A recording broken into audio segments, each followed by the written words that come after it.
Hello mga kabaklad. Magdadaing tayo nung ating natirang lalagyan muna natin ng asin yung ating babaran para paghugas mamaya didiretso bilad na tayo. Lalagyan natin ng asin. Yan, para maglasa na siya.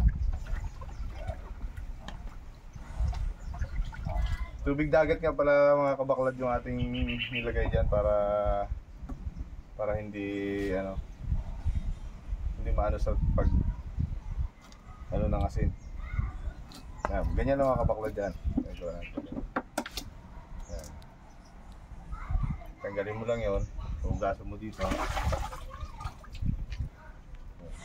Yan. Ganyan lang yung aming ginagawa. Mabilisan lang. Kailangan matalas ang kutsilyo mo pambiyak para hindi mabugbog ang ng isda. Ginagawa to sa mga flying fish. Ito malapit na. Tiga-tiyaga lang.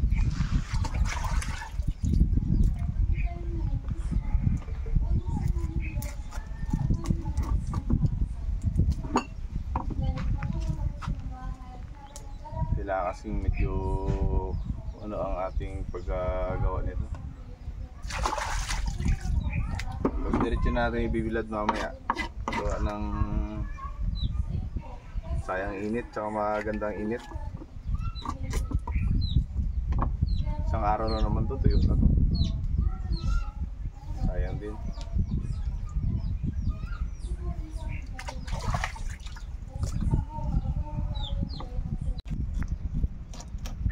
Malapit na rin matapos. Kunti na.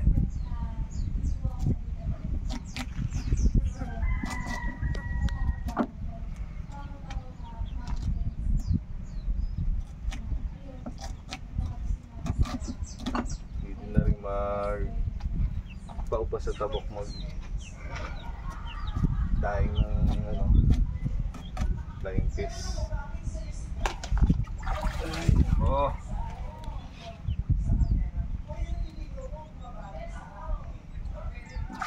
Kailangan hugasan talaga ng maigi para matanggal yung mga tugo-tugo.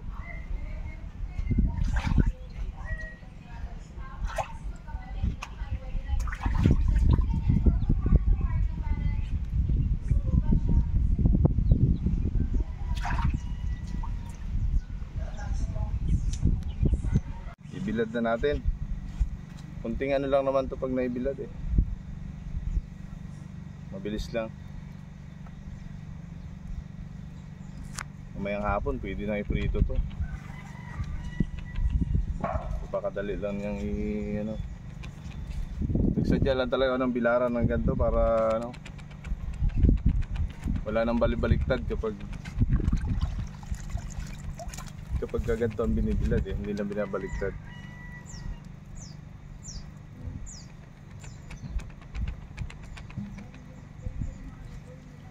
Pag tagulan to, mapakinabangan to kung hindi maubos ng mga dumadayo. 3 piraso lang ito, 20 pesos na. Pero pag sinadya dito sa bahay, libre lang. Kailangan kasing naka-buklat na buklat talaga siya.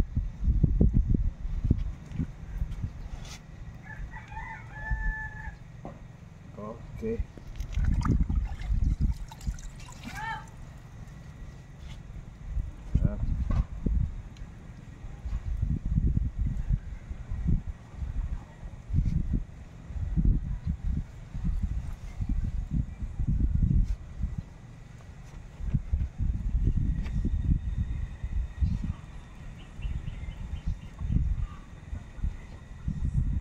Dati kasi maraming binibilad ko dito kaya medyo malaki yung aking.